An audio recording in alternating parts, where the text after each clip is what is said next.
किसी ने आप पर कुछ कर दिया है किसी के भी जीवन में, तो होली की रात्रि वो रात्रि है जिस रात्रि आप उन सब से छुटकारा पा जाएंगे। और होली की ही रात्रि वो रात्रि है जिस रात कोई भी चाहेगा तो आप पर कोई क्रिया कर देगा। वो तो मैंने सुना है कि पीरियड्स के अगर कोई पैड पड़े हो तो वो तो सबसे खतरनाक, वो सबसे खतरनाक होते हैं और वो पैड्स डाले जाते हैं, क्योंकि जिनकी कोख बांधनी है वो पीरियड्स के पैड पर ही करवाते हैं। काला जादू करने की निशानी है ये। अगर आपको घर में अपने सरसों के दाने पड़े हुए मिल रहे हैं होली वाले दिन, तो कोई आपके घर में वो करके डाल गया। कोई भी आपको होली के दिन मिठाई दे रहा है, सफेद या पीली, पड़वा के ला रहा है चीजें। आप सभी को श्री राधे और होली की ढेर सारी शुभकामनाएं। आज का हम पॉडकास्ट होली को लेकर करने वाले हैं, क्योंकि ऐसा कहा जाता है कि होली के दिन भी तंत्र होता है। जी हाँ, जहाँ एक तरफ हम रंगों से खेलते हैं और एक तरीके की हैप्पीनेस फैलाते हैं, तो वहीं दूसरी तरफ कुछ ऐसे भी मुट्ठी भर लोग हैं जो इस दिन बुरा तंत्र करते हैं जिससे दूसरे का नुकसान हो। मुझे लगता है कि इस पॉडकास्ट में हमें इस बारे में बहुत अच्छे से एक्सप्लेन करने के लिए हमारे साथ मौजूद है शिवांगी निर्भय। सबसे पहले तो आपका वेलकम है। Thank you ma'am. ये स्पिरिचुअल कोच भी है और एस्ट्रोलॉजर भी है। इनके साथ आज हम दूसरा पॉडकास्ट कर रहे हैं। शिवांगी जी, होली कहते हैं जहां एक तरफ हमें हैप्पीनेस देती है, तो वहीं दूसरी तरफ सुनने में आता है कि इसी दिन लोग तंत्र भी करते हैं। बिल्कुल। बाके बिहारी लाल की जय, जय जय श्री राधे। श्री राधे। होली के दिन सबसे ज्यादा तंत्र प्रयोग किए जाते हैं, क्योंकि ये होती है दारुण रात्रि। 4 रात्रियां होती हैं जिन पर तंत्र के सबसे ज्यादा प्रयोग किए जाते हैं। पहली रात्रि काल रात्रि, दूसरी महारात्रि जो शिवरात्रि होती है, तीसरी होली की रात्रि जिसको दारुण रात्रि कहते हैं, और चतुर्थ होती है जन्माष्टमी की रात्रि, मोह रात्रि। तो इन रात्रियों पर सबसे ज्यादा तंत्र प्रयोग किए जाते हैं। होली की रात्रि में तांत्रिक लोग सबसे ज्यादा जो क्रियाएं करते हैं वो करते हैं स्तवन। इंद्रजाल आपने सुना हो, माया जाल सुना हो। एक जो मैजिशियन होते हैं ना, जो मैजिक करते हैं, उस टाइप के ये जो तंत्र प्रक्रियाएं होती हैं, ये किसी भी इंसान को अपनी ओर इस तरह से बांधती हैं कि वो इंसान को खुद ही नहीं पता चलता कि हम कर क्या रहे हैं। उसको स्तंभित कर दिया जाता है। इस तरह की प्रक्रियाएं होती हैं। और होली मतलब एक तरीके का वशीकरण। वशीकरण अलग हो गया। वशीकरण है, मोहन है, स्तवन है। तो ये स्तवन क्रियाएं सबसे ज्यादा होती हैं इस रात्रि में। क्या कहा आपने? स्तवन। स्तवन, इसका अर्थ क्या होता है? किसी को रोक देना। जहां पर है वो इंसान वहीं, जैसे किसी का बिजनेस बांध दिया, आपने सुना होगा। मैं भी इस तरह से समझाती हूँ। लोग कहते हैं हमारे बच्चे की शादी बांध दी, हमारा बिजनेस बांध दिया, किसी की कोख बांध दी, बच्चा नहीं हो रहा है। तो इस तरह की क्रियाएं सबसे ज्यादा होली की रात्रि पर होती हैं। स्तंभित किया जाता है चीजों को, जो जहां है जैसा है उसको वैसे ही बांध दो, आगे उसका काम ना चले। तो ये क्रियाएं सबसे ज्यादा होती हैं। और होलिकाष्टक से ही जो तांत्रिक लोग होते हैं, जो वाम मार्गी होते हैं, इसमें भी सात्विक लोग भी होते हैं। तांत्रिक जो सात्विक होते हैं, व्हाइट मैजिक करते हैं, उनको तंत्रविद कहा जाता है। वो किसी का भला करते हैं। लेकिन जो नेगेटिव एनर्जी के साथ ये काम करते हैं, वाम मार्गी जो साधक होते हैं, तो वो सबसे ज्यादा ये क्रियाएं होली वाली रात्रि में करेंगे। होलिकाष्टक से इसका प्रभाव होना स्टार्ट हो जाता है। होलिकाष्टक के यहाँ तक कि होलिकाष्टक होली के 8 दिन पहले लगते हैं। तो इसके लिए पौराणिक कथाएं भी हैं। भक्त प्रहलाद से भी जुड़ी हुई है कि होलिका को मारने के लिए अलग अलग चीजें 8 दिन तक भेजी थी उनके पिता ने, जो भक्त प्रहलाद के लिए। फिर बाद में उनकी बुआ को बिठाया था, तब भी वो नहीं जल पाए थे होलिका को। तो दूसरी कथा जो है वो कामदेव से जुड़ी हुई है कि भगवान शिव की जब तपस्या भंग की थी, तो ये जो होलिकाष्टक वाला प्रथम दिन है, उसी दिन भगवान शिव ने जो कामदेव थे उनको भस्म किया था। और इस दौरान कोई भी शुभ कार्य नहीं किए जाते हैं, कोई भी मांगलिक कार्य नहीं किए जाएंगे होली से 8 दिन पहले और होली के 8 दिन बाद। लेकिन वो 15 दिन बाद का फिर 1 महीने का और समय आता है, जो मीनार्क सूर्य आते हैं, जिनको मीनार्क बोला जाता है। वो भी एक तरह से जो पौष मास खरमास होता है, उस तरह से वो भी खरमास में ही आता है। अभी 14 मार्च से लेकर 14 अप्रैल तक कोई भी शादियां नहीं की जाएंगी।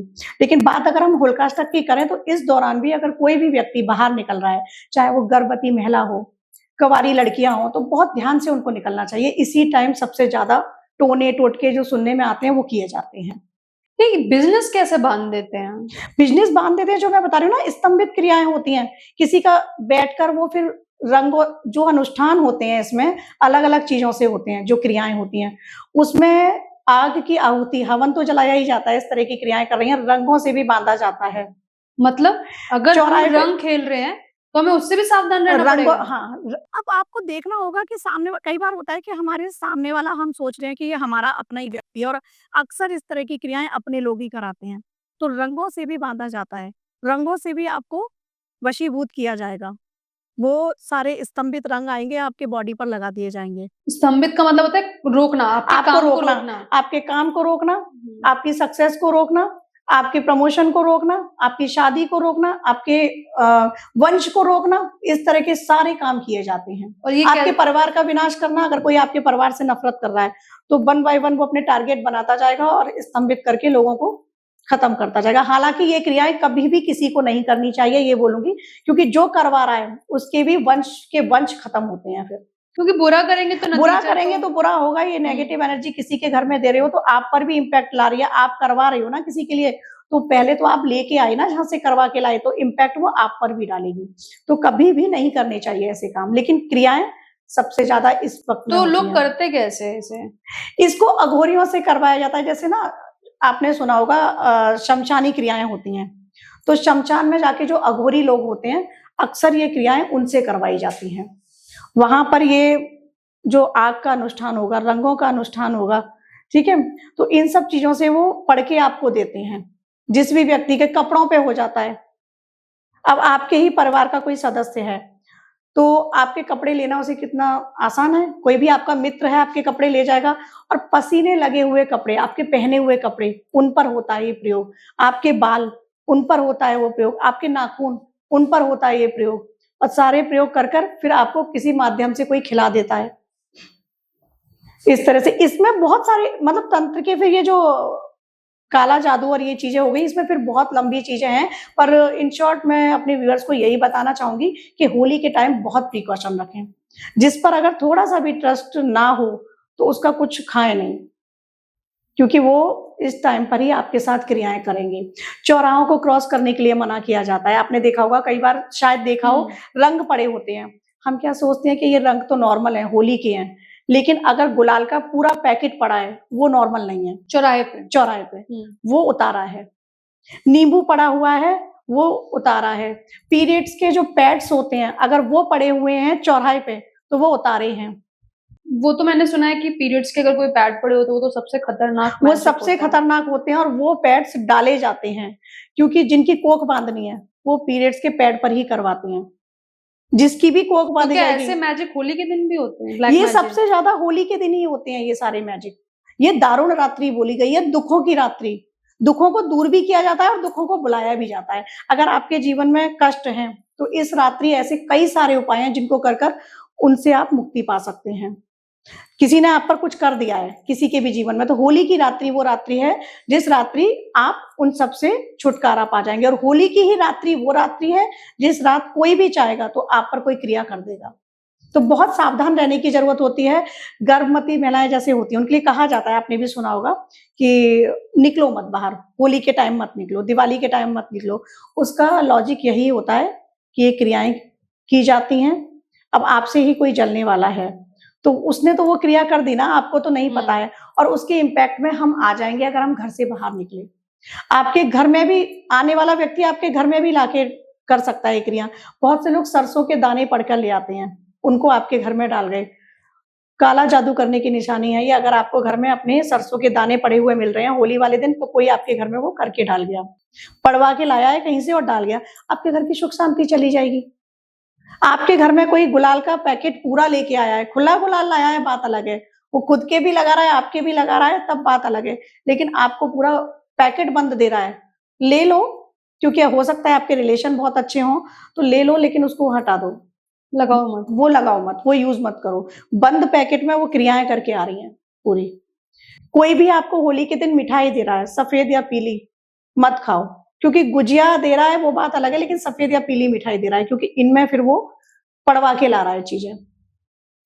और होली की रात्रि में जो त्रियामा काल होता है, जो 12 बजे से 3 बजे का टाइम जो होगा, उस टाइम पर सबसे ज्यादा नकारात्मक शक्तियां प्रभावी होंगी और उसी टाइम पर ये प्रयोग नहीं किया तो जाता मतलब है। कौन सा समय, जैसे कि होलिका दहन का समय खत्म होता है उसके बाद जैसे होली शुरू होती है? होलिका दहन के समय रात्रि में बता रही हूँ, 12 बजे से 3 बजे का टाइम जो है त्रियामा काल, उस टाइम में ये क्रियाएं की जाती हैं। करवा के फिर व्यक्ति हो सकता है रात में ही आपके घर आ जाए, आपके दरवाजे के बाहर कुछ कर जाए, हो सकता है कि वो अगले दिन आए। होली मिलने तो सबके घर जाते हैं ना गुलाल लगाने, तो वो रात्रि में करवाएगा और अगले दिन आपके घर आएगा। तो इस तरह की क्रियाएं सबसे ज्यादा होली की रात्रि में होती हैं। बहुत डेंजर चीजें होती हाँ, हैं। बहुत डेंजरस चीजें होती हैं, नहीं करनी चाहिए लोगों को, ये बहुत गलत तरीके हैं। मैं फिर कहूंगी कि जो भी करते हैं उनके वंश के वंश खत्म होते हैं। व्हाइट मैजिक करो किसी की लाइफ में करना है तो, ब्लैक मैजिक मत करो, पर जो करते हैं तो उनसे सावधान रहने की भी जरूरत है, क्योंकि ये बहुत चल रहा है। शिव जी ने जब बताया था तो तंत्र का बहुत ही सुंदर स्वरूप बताया था, लेकिन उसको हमने अपने स्वार्थवश बिगाड़ दिया। उन्होंने कभी नहीं बताया था, उन्होंने कहा था मोहन अपने इष्ट का करो, स्तमन करना है तो अपनी इंद्रियों का करो, अपने वश में करो, उनको रोक दो। होता है ना, हमारा मन चंचल होता है, चंचल। ठीक है। अब इसी तरह से वशीकरण है, तो वशीकरण अपना करो कि हम अपने ही वशीभूत हैं और अपने इष्ट के वशीभूत हैं। तो शिव जी ने तो सिद्ध कुंज का स्तोत्र में बड़े सुंदर तरीके से बताया है। कुलावड़ तंत्र है, शिव जी ने कुलावड़ तंत्र में 131 या 130 वो है उसका श्लोक, उसमें इतनी सुंदर तरीके से एक बात बताई है। आपने सुना होगा कि काल भैरव पे मदिरा चढ़ाओ, काली को मदिरा चढ़ाओ, इस तरह का सुना होगा, लेकिन वो वाम मार्गी चढ़ा सकते हैं। जो सात्विक लोग हैं उनको वो नहीं चढ़ाना है। आप भी महाकालेश्वर जाओगे, सोचोगे कि काल भैरव के मंदिर जाएं, यहाँ पर मदिरा चढ़ानी है, उसमें मदिरा नहीं बताई है, उसमें आसव बताए हैं। आसव चढ़ाने होते हैं, लेकिन क्या हुआ, मदिरा चढ़ाएंगे भी, मदिरा पिएंगे भी, तो लोगों ने अपने स्वार्थवश उस चीजों को बदल दिया। तंत्र क्या है, एक सिस्टम है, तंत्र भी एक सिस्टम है ना, जैसे लोकतंत्र है, प्रजातंत्र है, सिस्टम है ना, इसी तरह से तंत्र सिस्टम है। पर लोगों ने क्या करा, ब्लैक मैजिक ऐड करके उसको बदल दिया। तो होली की रात वो रात्रि है, सबसे ज्यादा तांत्रिक क्रियाएं होती हैं। जब घर से बाहर निकले तो बहुत ध्यान से निकले, देखते हुए निकले कि कहीं हमारा किसी चीज पर पैर ना पड़ जाए, और चौराहे से बचकर निकले, क्योंकि चौराहे पर सबसे ज्यादा ये क्रियाएं होती हैं। आपके घर आने वाले अगर किसी भी इंसान पर आपको थोड़ा सा भी संदेह है तो होली की रात्रि में उससे सावधान रहें। बहुत सारे सवाल ऐसे जो है मेरे भी माइंड में आ रहे हैं कि मैं पूछूं, लेकिन जब आप इतने अच्छे से एक्सप्लेन कर रही हैं, मतलब स्टेप बाय स्टेप, तो वो क्वायरीज भी जो है ना अपने आप खत्म होते जा रही है। लेकिन एक बात मुझे बताइए कि ठीक है, ये ब्लैक मैजिक कर रहे हैं, ठीक है, इनको अपनी मंशाएं पूरी करनी है, किसी का काम रोकना है, किसी की कोख रोकनी है, किसी को नुकसान पहुंचाना है, लेकिन कहते हैं ना कि जहां बुरी चीजें होती है वहां अच्छी भी होती है। अभी आपने एक व्हाइट मैजिक की भी बात की, यदि अगर कोई ऐसे किसी के घर पे सरसों के दाने फेंक के चला गया, कोई गुलाल में कुछ फूंक के दे गया, ठीक है, अब हमें नहीं पता कि हमारे साथ कौन अच्छा करा कौन बुरा करा, तो बचेंगे कैसे? इसके बचाव के भी रास्ते होते हैं। देखो, जब किसी ने आपके साथ क्रियाएं कर दी तो कुछ दिनों बाद उसका असर आना स्टार्ट हो जाएगा। तो आपने करना क्या है कि आपको लग रहा है कि आपका बिजनेस चलते चलते रुक गया, तब आपने, अगर आपके साथ ऐसा हो चुका है और आपको लग रहा है, तो होलिका दहन वाली रात्रि, जब होली में आग लग जाए, उस रात्रि होली में आग लगने के बाद आप होलिका के पास जाइएगा। अगर आपका बिजनेस रुक गया है, तब आपने क्या करना है, एक नारियल ले जाना है, एक पान का पत्ता, उस पर बताशा रखकर और लौंग के जोड़ों को पान के पत्ते में ऐसे लगा दें, जैसे नींबू में लगा देते हैं ना, गाड़ देते हैं, ऐसे पान के पत्ते में लगा दें। उसके बाद वो अपने सर से 7 बार उतारें। फिर अगर आपका जो बिजनेस है, जहां भी, जो भी आपका ऑफिस है, वहां से 7 टाइम क्लॉकवाइज उतारें और 7 टाइम एंटी क्लॉक उतारें, और ले जाकर होलिका दहन की अग्नि में वो डाल दें। तो ये इसका काट है। किसी ने कितना बड़ा भी कर रखा हो किसी के ऊपर टोटका, ये उसका काट है। किसी ने किसी की कोख बांधी हो, तो वो स्त्री अपने ऊपर से नारियल घुमाए 7 बार एंटी क्लॉक और 7 बार क्लॉकवाइज। पहले एंटी क्लॉक घुमाना है, फिर क्लॉकवाइज।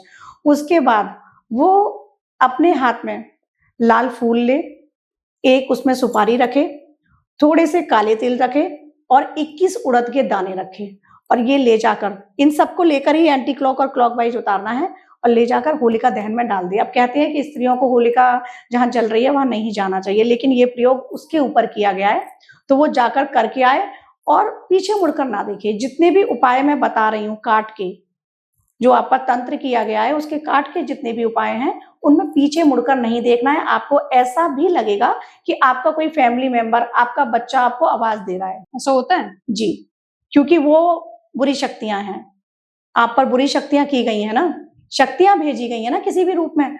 तो आपको जब भी लगे कि कोई आवाज दे रहा है, तो आप पीछे मुड़कर बिल्कुल ना देखें, सीधे अपने घर आ जाएं और हाथ मुंह धोकर फिर अपना जो भी काम कर रहे हैं करें। इसी तरह से जिन लड़कियों की शादी नहीं हो रही है, तो वो होलिका दहन वाली रात्रि शिवालय में जाएं। शिवालय में जाके 7 हल्दी की गांठें और 1 पान का पत्ता वो शिव जी पर अर्पित कराएं। कच्ची हल्दी की। कच्ची हल्दी जो मार्केट में आती है, वो कच्ची हल्दी की 7 गांठें लेके, तो उनकी जो भी विवाह में बाधा आ रही होगी या किसी ने बंधन कर दिया होगा तो वो बंधन मुक्त हो जाएंगी। अब किसी के बच्चा पढ़ने में बहुत तेज होता है, लेकिन होते ना आस पड़ोसी होते हैं, रिश्तेदार होते हैं कि इसका बच्चा इतना कैसे पढ़ने में तेज है, स्मार्ट है, तो वो उसकी बुद्धि पर कराते हैं। अच्छा, बच्चे की भी बुद्धि बांध बच्चे की भी बहुत बहुत ज्यादा मलिक्ष लोग पड़े हुए हैं भावना जी यहाँ पर, कि वो बच्चों तक को नहीं छोड़ते हैं। तो बच्चों के साथ भी ऐसा हो कि पढ़ता हुआ बच्चा बहुत अच्छे मार्क्स आ रहे हैं उसके और अचानक से वो डाउनफॉल स्टार्ट हो गया, उसका सक्सेस रेट ऐसे आना स्टार्ट हो जाए, आप समझ जाओ कि बच्चे को बांध दिया है। तब बच्चे के क्या करना है, होलिका दहन वाली रात्रि ही ये सारे उपाय करने हैं। बच्चे के सर से नारियल 7 time clockwise 7 time anti clockwise घुमाएं। उसके बाद 1 पान का पत्ता लें, 1 सुपारी लें, उसमें लौंग रखें और थोड़े से उसमें जौ रख दें, और क्योंकि जौ राहु को भी रिप्रेजेंट करते हैं तो जौ रखें। और राहु जिनके बच्चों के ज्यादा एक्टिवेट होते हैं उन पर ये क्रियाएं बहुत जल्दी लग जाती हैं, राहु केतु शनि जो होते हैं। तो ऐसा करते हुए फिर वो होलिका दहन में बच्चे के हाथ से ही डलवाएं और बच्चा वहां जाकर सोचे कि जो भी कोई बुरी एनर्जी है वो मेरे पास से जा रही है, पॉजिटिव एनर्जी मेरे अंदर आ रही है, ये सोचना है। और सोचते हुए बच्चा घर आ जाए। बच्चे के साथ आप जरूर जाएं, क्योंकि बच्चे समझ नहीं पाएंगे, उनको लगेगा पीछे से दादी आवाज दे रही है या नानी आवाज दे रही है, तो आप साथ में बच्चे के लेके जाएं, उसे पीछे मुड़ के मत देखने देना, ये ध्यान रखना है। तो इस तरह से बहुत सारी होली की रेमेडीज हैं जिनको करके हम तंत्र को रोक, जो भी गलत तरीके से तंत्र किया गया है उसका काट कर सकते हैं। शिवांगी जी, आप तो बहुत सारे मैजिक्स की बात बता रही है ना कि इस दिन ये तंत्र विद्या होती है। मैंने देखा है कि जो लोग सक्सेस पा रहे हैं लाइफ में, जिनको सफलता मिल रही है, मैंने कई लोगों के जो है ज़बानी सुना भी है, वो ज़बानी ये कितनी सच्चाई मुझे नहीं पता, आप मुझे बताइए कि चेहरे का रंग उड़ा दिया जाता है। यानी कि अगर आपका रंग साफ है तो अचानक से आपका रंग जो है काला होने लग जाएगा, चेहरे की पूरी रंगत उड़ जाएगी। तो ये भी कोई मैजिक होता है? बिल्कुल होता है, ये ब्लैक मैजिक का एक पार्ट है और उसमें आपके लिए आपका ऑरा बिल्कुल ब्लैक होता चला जाता है। ऑरा के भी ना कलर होते हैं, तो ऑरा जब हम स्कैनिंग करते हैं उसमें हमें पता चल जाता है। अब जैसे मैं अपना पहले यहाँ बताना चाहूंगी, जैसे मैं किसी की ऑरा स्कैनिंग करूं, मैं दूर बैठकर भी ध्यान में भी उसकी ऑरा स्कैनिंग कर सकती हूँ, तो पता चल जाता है कि इसका ऑरा वीक हो रहा है, इसका कलर वो नहीं आ रहा है, या ब्लैक कलर आ रहा है या ग्रे कलर आ रहा है, मतलब इस कहीं से भी वो किसी ना किसी नेगेटिविटी से इम्पैक्ट में आया है। ऑरा का कलर मतलब? ऑरा के कलर होते हैं, पिंक कलर का ऑरा है आपका ब्लू कलर का ऑरा है, आपका येलो कलर का ऑरा है। जैसे जो रेनबो होता है ना उसमें 7 कलर होते हैं, इस तरह से 7 चक्र हैं और ऐसे ही ऑरा के कलर हैं। तो आपके ऑरा का कलर क्या आ रहा है? कितने कलर होते हैं ऑरा के? ऑरा के भी 7 कलर होते हैं। ठीक है, अगर पिंक कलर हुआ तो अच्छा है आपका और ऑरा। ब्लैक हुआ तो बहुत गंदा है, नेगेटिविटी आप पर, मतलब कुछ ना कुछ जादू और टोना। व्हाइट हुआ तो? व्हाइट हुआ तब भी ठीक है, जादू टोना आप पर करा रखा है या फिर आप किसी नेगेटिव एनर्जी के इम्पैक्ट में आ गए। अच्छा, तो बुरे ऑरे के इफेक्ट में हैं हम। हाँ। ये कौन से कलर से पता चलता है? अगर आपका ग्रे कलर का ऑरा आ रहा है या आपका ब्लैक कलर का ऑरा आ रहा है, दैट मीन्स कि कोई ना कोई नेगेटिविटी, अब चाहे वो आपको रास्ता चलते आ गई हो आपके साथ एंटिटीज, या फिर वो एंटिटीज भेजी गई हो, दोनों ही रीजन हो सकते हैं। किसी ने आप पर किया हो, या फिर कई बार होता है कि ये तो घूमते रहते हैं, इनका तो खुला आसमान है, खुली सड़कें हैं, कहीं भी आत्माएं विचरण करती हैं, तो वो कोई भी बुरी आत्मा आपके साथ अगर आ गई किसी भी तरीके से, तब भी आपका ऑरा वीक होगा, आप अचानक से बीमार हो जाओगे, आपके चेहरे की मतलब जो कहते हैं ना ग्लो चला जाएगा। तो ये तो हमें किसी एस्ट्रो या न्यूमरोलॉजिस्ट या हाँ, स्पिरिचुअल कोच से ही पता चल सकता है ना कि हम किस ऑरे के इफेक्ट में हैं। बिल्कुल, वो लोग बता देंगे आपके लिए। कोई भी प्रोफेशनलिस्ट के पास आप जाओगे तो वो आपको बता देगा कि आपका ऑरा किस कलर का है। ऑरा स्कैनिंग होती है, उसमें चेक करके बता देगा आपको। क्योंकि कई बार ऐसा लगता है ना कि ऐसा हो रहा है, बट कई बार ऐसा होता है कि ऐसा कुछ होता नहीं, भ्रम भी होता है। नहीं, भ्रम नहीं होता, ये सारी चीजें होती हैं और ये हमारे शास्त्रों में लिखी हुई हैं। ऐसा नहीं कि ये सब कुछ ऐसे खेल चल रहा है। हाँ, शास्त्रों में वर्णित है, पुराणों में वर्णित है, जब तंत्र में वर्णित है। आप तंत्र की जितनी भी बुक हैं उनको पढ़िएगा, उनमें सब कुछ लिखा हुआ है। अच्छा, बुरी एनर्जी के सोर्सेज क्या होते हैं? जैसे कि अच्छी एनर्जी हमें पता है मंदिरों में मिलेगी, ठीक है, या जहाँ जब चल रहा होगा वहां मिलेगी। बुरी एनर्जी के सोर्सेज क्या होते हैं, कहाँ दिखती है, कैसे पता चलता है? हमारे घर में तो सबसे ज्यादा सोर्सेज जो है वो वॉशरूम है, बुरी एनर्जी के। हाँ, सबसे पहले अगर आपके घर में वो एंटर करेगी तो वहीं जाएगी। और मोस्टली टाइम आपके घर में अगर कोई एंटिटीज है तो वो वहां पकड़ेगी। उस जगह रहना पसंद करेगी। ये गंदी चीजें है ना, गंदी जगह ही रहना पसंद करती है, या ये उन घरों में भी बहुत जल्दी इम्पैक्ट डालते हैं जहाँ साफ सफाई ज्यादा नहीं होती है। इसीलिए कहा जाता है ना, घर को साफ रखो, सुथरा रखो, क्लीनिंग करो हर महीने उसकी। जैसे लास्ट पॉडकास्ट में मैंने आपको बताया था कि हर महीने आपको घर का वास्तु चेंज करना है, हर महीने घर का शुद्धिकरण करो। तो वो इसीलिए बताया था कि घर का ऑरा अगर वीक हो रहा है, घर का भी ऑरा होता है, घर का ऑरा आपका वीक होना स्टार्ट हो जाता है। कई बार सपोज मेरे घर कोई आया, वो किसी एंटिटीज में है, खासकर होली के टाइम पे अगर हम बात करें। हाँ, होली के टाइम पे भी बात कर सकते हैं, नॉर्मल भी बात कर सकते हैं। आपके घर कई लोग आ रहे हैं, हो सकता है उनके साथ कोई एंटिटीज हो जो उनके चप्पल के माध्यम से आ रही हो, या जो मैंने लास्ट पॉडकास्ट में बताया था, तो वो कैसे भी हमारे घर में एंटर कर गई, या फिर उस पर किसी ने कर रखा है, अब वो आपके पास आया। मैं तो कितने ऐसे लोगों से मिलती हूँ, आए दिन होता है कि नेगेटिव एनर्जी वाले लोग आ रहे हैं, उनका देख रही हूँ, चार्ट पढ़ रही हूँ, फिर चार्ट पढ़ते पढ़ते ही पता चलता है कि इनके साथ तो ये भी चीजें हैं, महसूस हो जाता है, दिखता है। तो अब वो क्या होता है कि ऑरा दिख जाता है उसका, कि इसका ऑरा ब्लैक हो रहा है, इसका ऑरा ग्रे हो रहा है। तो आपको अब ऑरा आप खुद नहीं देख सकते, तो आपको ये देखना होगा अगर हमारे फेस का ग्लो जा रहा है, हमारा किसी काम में मन नहीं लग रहा है, हमारा पूजा में मन नहीं लग रहा है, भगवान से हम विमुख हो रहे हैं, तब कोई ना कोई आप प्रभाव में हैं। कैसे ठीक होगा? इसकी बहुत सारी रेमेडीज। सबसे पहली रेमेडीज ये है कि गौमूत्र लेकर आइएगा। गौमूत्र का सबसे पहले अपने घर में छिड़काव करें, स्प्रे कर दें हर कॉर्नर में, हर जगह, फिर खुद के ऊपर स्प्रे करें, और पी सकते हैं तो गौमूत्र पी लो। गंगा जल का छिड़काव करो साथ में, कितनी भी बड़ी एंटिटीज होगी वो चली जाएगी। गौमूत्र लोग पीने के नाम पर उनको वॉमिट जैसा फील होने लग जाएगा, गौमूत्र कैसे पी सकते हैं, लेकिन कितनी भी बड़ी एंटिटीज हो, आप गौमूत्र पिए, वो चली जाएगी। बहुत पॉजिटिव एनर्जी होती है गौओं के अंदर, 33 कोटि देवता का वास बताया गया है, और मोहन की प्यारी हैं गौएं, तो खुद ही मोहन मोहिनी रूप में आके सबको, जितने भी आपके साथ एंटिटीज हैं वो चली जाएंगी। अच्छा, एक बात बताइए, होली के दिन ब्लैक मैजिक होता है, आपने बता दिया, ठीक है।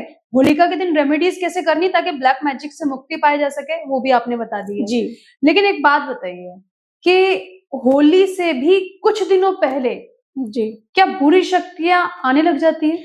हाँ, होली से 8 दिन पहले जो होलिकाष्टक वाला टाइम है, मैंने आपको बताया, इसमें वो एक्टिवेट होना, देखो वो तो हर समय है, नहीं, लेकिन अपने चरम पर कब होती है? अर्थ के डायमेंशंस में पॉजिटिव एनर्जी भी है और नेगेटिव एनर्जी भी है। चरम पे वो 8 दिन पहले आना स्टार्ट होंगी, और पूर्णिमा वाली रात्रि, होली की रात्रि चरम पे होंगी वो। जैसे अमावस की रात्रि दीपावली पे चरम पे होती हैं काली शक्तियां, इस रात्रि भी जहां एक और पॉजिटिव एनर्जी, माँ लक्ष्मी की पूजा की जाती है, माँ लक्ष्मी की पॉजिटिव एनर्जी घर में ला सकते हो आप, वैसे ही नेगेटिव एनर्जी जो पिचासनीय शक्तियां होती हैं वो विचरण करती हैं, और उनको सबसे ज्यादा पावर मिलती है पूर्णिमा की रात्रि में, यानी कि होली की रात्रि। होली की रात्रि जब जो होली आप खेल चुके होते जो हैं, आप शो में देखते होगे, वैम्पायर होते हैं, देखा भी होगा, फुल मून की नाइट में वो सबसे ज्यादा ब्लड जो दिखाते हैं हॉरर में, हॉरर सीरियल जो भी आते हैं, तो ये पूर्णिमा की रात्रि में ही सबसे ज्यादा एक्टिवेट होते हैं, जो पिशाच होते हैं। ओके। उस रात्रि में, क्योंकि फुल मून नाइट होती है, एक 16 कलाओं वाली रात्रि होती है, एक इंसान के अंदर भी 16 कलाएं होती हैं जो सुप्त अवस्था में होती हैं, और वो जो वैम्पायर होते हैं, वो जब ब्लड को आपके अंदर से पी रहे हैं, आपको मार रहे हैं, तो वो पूरी पावर ले रहे हैं ना, आपके अंदर की 16 कलाएं ले रहे हैं। आपको तो पता ही नहीं है कि आपके अंदर 16 कलाएं हैं, क्योंकि मानव उसको जागृत नहीं कर पाता है, हर किसी के अंदर है, लेकिन उसको पता है, पिशाच को पता है, वो आपको अपना टारगेट बनाएंगे। इसलिए ही रात्रि के 12 बजे के बाद निर्जन स्थान पर भी नहीं जाना चाहिए, इसीलिए कहा जाता है। सारी एंटिटीज जो भी हैं वो इसी रात में, भूत प्रेत वेताल कूष्मांड सारे घूम रहे हैं वो इस रात्रि में। और ये जो आपने मुंजा मूवी देखी होगी, एक देखी है, उसमें ब्रह्म राक्षस का और वो सब दिखाया है, पीपल के पेड़ का, तो वो क्या होते हैं, एंटिटीज हैं। अब हमें नहीं पता ना, रोड साइड कोई पीपल है, हमारे लिए तो वो नॉर्मल पीपल है, लेकिन उस पे ब्रह्म राक्षस का निवास है। और ब्रह्म राक्षस होते हैं, इस बात का प्रमाण तो तुलसीदास जी को मिला था। तुलसीदास जी को हनुमान जी का रास्ता ब्रह्म राक्षस ने ही दिया था। संकट मोचन मंदिर जो है, तो वहां पर जब वो रामचरितमानस की रचना करके उन्होंने रचना की थी, वो राम जी को ढूंढ रहे थे, तो ब्रह्म राक्षस ने ही हनुमान जी से मिलवाया, फिर हनुमान जी ने राम जी के दर्शन कराए थे उन्हें। तो ब्रह्म राक्षस अच्छे भी होते हैं, जो ब्रह्म राक्षस होते हैं। अब बात यहाँ होली की जैसे हम कर रहे थे, थोड़ा सा घूम गई मैं टॉपिक से। तो बात हम जब होली की कर रहे थे, तो होली वाली रात्रि आपको बहुत अलर्ट रहने की जरूरत है। सारी शक्तियां, बुरी शक्तियां, जहां एक और अच्छी शक्तियां भी प्रभावी हैं, बुरी शक्तियां बहुत प्रभावी हैं। अब वो डिपेंड आप पर करता है। अगर उस रात आप पॉजिटिव एनर्जी लेना चाहते हो तो फुल मून जो नाइट है उसमें जाकर आप टाइम स्पेंड करो। 16 कलाएं आपको मतलब मिलेंगी। ये बताइए, होलिका के दिन करना है, होलिका की रात में, या होली की रात करना है, मतलब होली खेलने के बाद रात में? होलिका दहन वाली रात्रि में, जब अगर आपको पॉजिटिव एनर्जी अपनी बढ़ानी है, उसके लिए आप माँ लक्ष्मी की आराधना करो। श्रीम और रीम उनके बीज मंत्र हैं, क्योंकि कोई भी नॉर्मल मंत्र जो होते हैं वो बिना गुरु दीक्षा के नहीं करने चाहिए। तो लक्ष्मी जी के आप नामों का स्मरण करें, श्रीम रीम इस तरह के मंत्रों का जाप करें। लक्ष्मी प्राप्ति के लिए आप अनार के दाने 108 लेके आए, श्रीम और रीम मंत्र का जाप करते हुए आप शिवालय में उनको अर्पित कराएं। कैसे करते हैं जाप? रीम माला ले लेंगे हाथ में, रुद्राक्ष की या कमलगट्टे की, और माला से जाप करते जाएंगे। एक हाथ से वो दाने 108 दाने शिव जी पर अर्पित करते जाएंगे। श्रीम श्रीम श्रीम श्रीम ऐसे बोलते जाएंगे। 108 बार पूरी माला कर ली, 108 दाने शिव जी पर अर्पित कर दिए। तो ये रेमेडीज करने से धन प्राप्ति के योग बनेंगे। ये पॉजिटिव एनर्जी की सारी चीजें। शिवलिंग पे शिवलिंग अर्पित करने हैं। इसी रात्रि माँ लक्ष्मी रात के समय ललिता सहस्त्र नाम का पाठ करो, श्री सूक्त का पाठ करो, लक्ष्मी प्राप्ति होगी। अचानक लक्ष्मी प्राप्ति के योग बनेंगे। एक पान और बताशा लें, उसमें लौंग लगाएं और फिर उस पे हरी इलायची रखें और ले जाके होलिका दहन में आप समर्पित कराएं। अचानक लक्ष्मी प्राप्ति के योग बनेंगे। ये पॉजिटिव एनर्जी की सारी चीजें।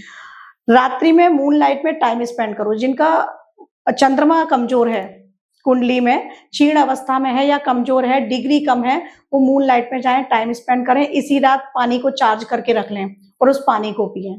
पानी को चार्ज कर लो, वाटर को चार्ज कर लो। आप मून लाइट में खुला छोड़ दो उस पानी को, ठीक है, चार्ज कर लो। और उस पानी को जब भी पानी पिए तो एक ढक्कन उस पानी को अपने पानी में डाल लो।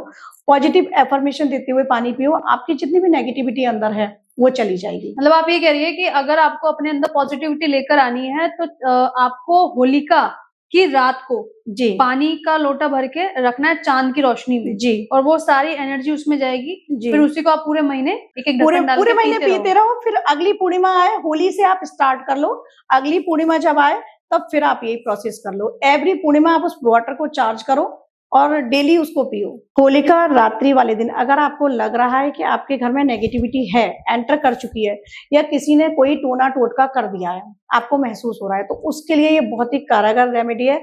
लेकिन व्यूअर्स ध्यान से सुने, उनके घर का कोई मुखिया या बुजुर्ग ये काम करेगा। कोई भी नवविवाहिता या बच्चा या कम उम्र का जो भी इंसान है, कोई भी ये रेमेडीज नहीं करेगा। बुजुर्ग महिला या बुजुर्ग पुरुष करेगा। आपने करना क्या है, घर को अंधेरे में कर देना है, पूरे घर को, और पूरे घर से 21 काले साबुत उड़द लेकर अपने हाथ में एक एक कोने लेकर आप पूरे घर में घूमेंगे, हर कमरे में, हर घर की एक एक जगह। उसके बाद आप जाकर घर के बाहर उसमें फूंक मारेंगे और ले जाकर होलिका दहन पर आप इसको चढ़ाएंगे। आपके घर का किया हुआ कितना भी कर्रा तांत्रिक प्रयोग क्यों ना हो, रेमेडी चाहिए उसके लिए, काट हो जाएगा। लेकिन अंधेरा करके करना है और वापस पीछे मुड़कर नहीं देखना है। कोई भी बुजुर्ग महिला या फिर बुजुर्ग पुरुष करे इसको। ये कब करना है? होलिका दहन की रात्रि में 12 बजे के बाद, और उसी दिन करके जला देना है, मतलब उसी जाके दिन अर्पण कर उसी देना दिन है अर्पण होलिका कर में। देना है। तो शिवांगी जी, इस दिन क्या हम लोग राहु केतु शनि तीनों की मैं बात करूंगी, क्योंकि यही तीन ऐसे कारक माने जाते हैं, जी। या तो जो बना देते हैं या फिर बिगाड़ देते हैं। होली के दिन इनको कैसे शांत करें?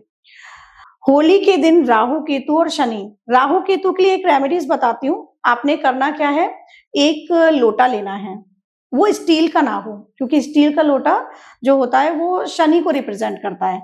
तो पीतल का ले लो, तांबे का ले लो, लोटा लेके होलिका की राख उसमें भर के लानी है और राख भर के लाके शिवालय में जाना है। शिवलिंग के ऊपर उनका भस्माभिषेक करना है। भस्म से पूरे शिवलिंग पर आपको अभिषेक करना है। ऐसा करते हुए आप शिव जी का ध्यान करते रहें, नमः शिवाय मंत्र का उच्चारण करते रहें, सांब सदाशिव बोलते रहें। ऐसा करने से राहु और केतु की एनर्जी, जो नेगेटिव एनर्जी है, वो बैलेंस हो जाएगी लाइफ में। अब शनि के लिए रेमेडीज बताती हूँ। अगर आपकी कुंडली में शनि बहुत गलत प्रभाव दे रहा है तो होलिका दहन की रात्रि में ही आपने तिल लेके जाने हैं, काले तिल 1 मुट्ठी और सरसों का तेल, शिवलिंग पर वो अर्पित करें। पहले सरसों का तेल, फिर काले तिल, और वहीं बैठकर 108 बार शिव गायत्री मंत्र का जाप करें। और शिव गायत्री मंत्र को मैं नहीं बताऊंगी, आप गूगल करना और अपने किसी गुरु से पूछना, गुरु से वो गुरु मंत्र लेकर तब करना। और अगर गुरु ना मिले या आपकी लाइफ में गुरु नहीं है, तब शिव जी को गुरु बना लेना उसी रात्रि। पूर्णिमा की रात्रि है, पूर्ण चंद्रमा की रात्रि है, आप उसी रात्रि शिव जी को गुरु बनाओ, तब बैठकर वहां ये जाप करो। आपके जितनी भी संकट हैं शनि की वजह से आ रहे हैं, वो समाप्त हो जाएंगे। अच्छा, जैसे कि मैंने आपको लास्ट पॉडकास्ट में भी बताया था, शनि के लिए सबसे अच्छा है असहायों की मदद करो, गरीबों की मदद करो, झूठ मत बोलो, सच बोलो, सीधे रास्ते पर चलो, किसी का दिल मत दुखाओ। शनि कभी, क्योंकि कर्म फल दाता है ना भावना जी, कर्म आपके अच्छे रहेंगे ना तो शनि खुद ब खुद ठीक रहेगा। और कर्मों का तो इतना बड़ा रोल है कि सारे ग्रहों को ठीक कर सकते हैं हम अपने कर्मों से। कर्म प्रधान विश्व रच राखा, तुलसीदास जी ने खुद ही कहा है कि कर्म प्रधान विश्व रच राखा। तो कर्मों को प्रधान रखो। गीता में भी कहा गया है, भगवत गीता में श्री कृष्ण जी ने कहा है कि कर्म कर, फल की इच्छा मत रख। तो कर्मों की बात तो हर जगह कही गई है, तो कर्मों को सुंदर रखो।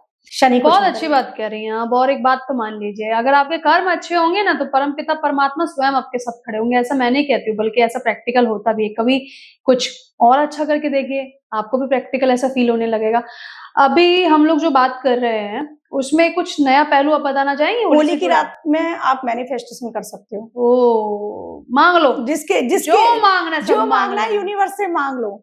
अच्छा, यूनिवर्स पर मुझे एक चीज याद आई कि बहुत से लोग मेरे से क्वेश्चन करते हैं, यहाँ मैं बताना चाहूंगी कि जिन लोगों को नहीं पता है, अक्सर नंबर दिखते हैं लोगों को, एक ही नंबर बार बार दिख रहा है, किसी को 81 दिख रहा है, किसी को 111 दिख रहा है, ठीक है, किसी को 333 दिख रहा है। तो हर नंबर की अपनी एक एनर्जी होती है और यूनिवर्स आपसे कुछ कहना चाह रहा होता है। और अक्सर लोगों को, कुछ लोगों को मिरर नंबर्स दिखते हैं।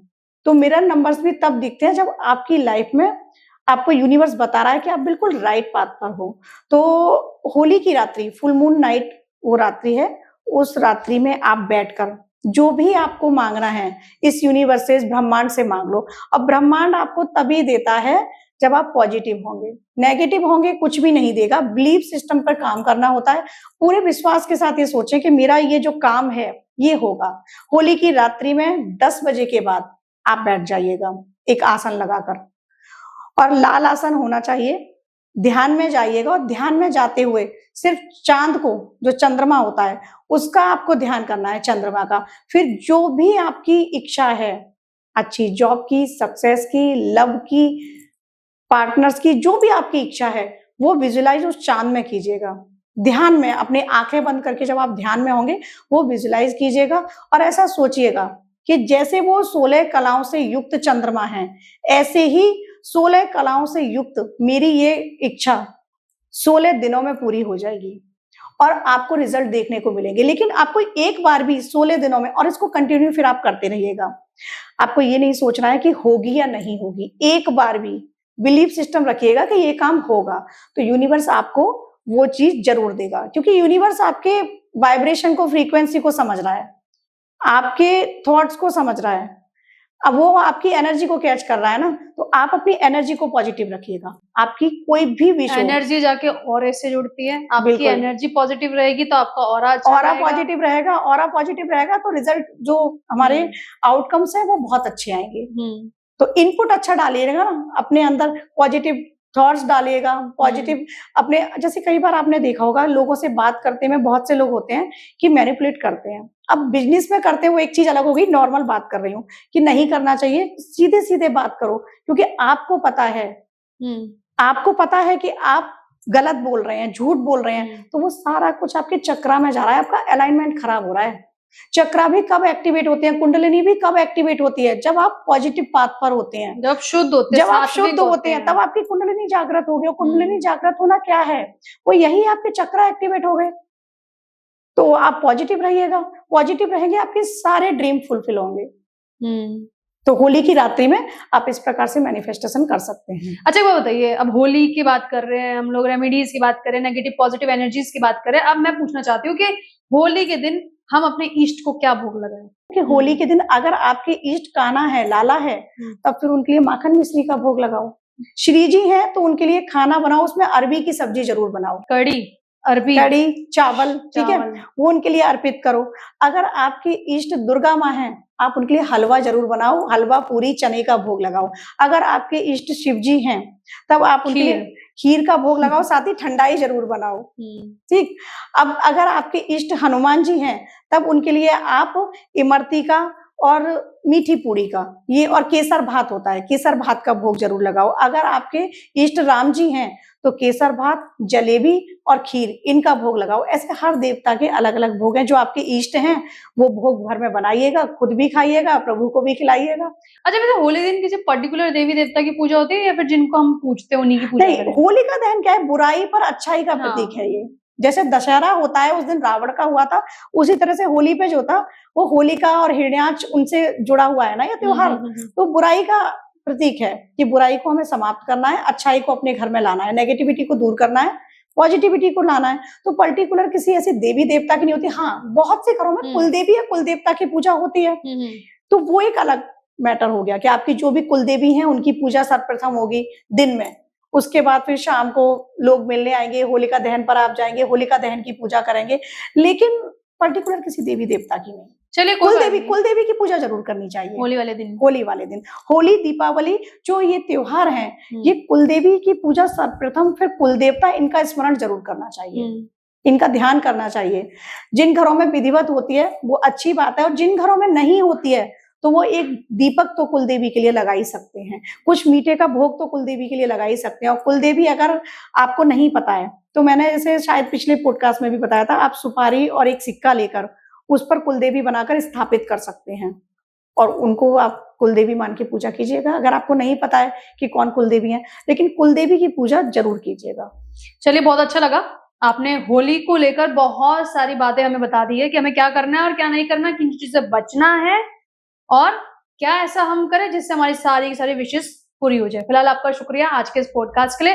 तो अभी आप शिवांगी निर्भय को सुन रहे हैं, जो कि एस्ट्रोलॉजर भी है और स्पिरिचुअल कोच भी, और कितने बेबाक तरीके से और कितने अच्छे तरीके से हमें उन्होंने एक्सप्लेन कर दिया है कि भैया होली का जो दिन है ना, उस दिन हमें क्या करना है, कैसे सावधान रहना है, बुरी शक्तियों से हम कैसे बच सकते हैं, उनकी रेमेडीज क्या है, होलिका दहन की रात को हमें क्या करना है, अपने बच्चों की बुद्धि को और कैसे बढ़ाना है, अगर किसी कारणवश किसी की बुरी नजर उन पर लग गई है, उन्हें कैसे पीछा छुड़ाना है। क्योंकि हम अपने घर वालों से बहुत प्यार करते हैं, हम नहीं चाहते कि किसी की भी बुरी नजर हमारे परिवार पर पड़े। और आप ही बताइए, इससे अच्छा पॉडकास्ट आपके लिए क्या हो सकता है, जो आपके लिए खासकर हम होली पर लेकर आ गए हैं, जिसमें आप अपने घर की नेगेटिविटी को निकाल सकते हैं और घर में पॉजिटिविटी को एंट्री करा सकते हैं। फिलहाल आप सभी का शुक्रिया, नमस्कार, इस पॉडकास्ट में हम दोनों के साथ जुड़ने के लिए।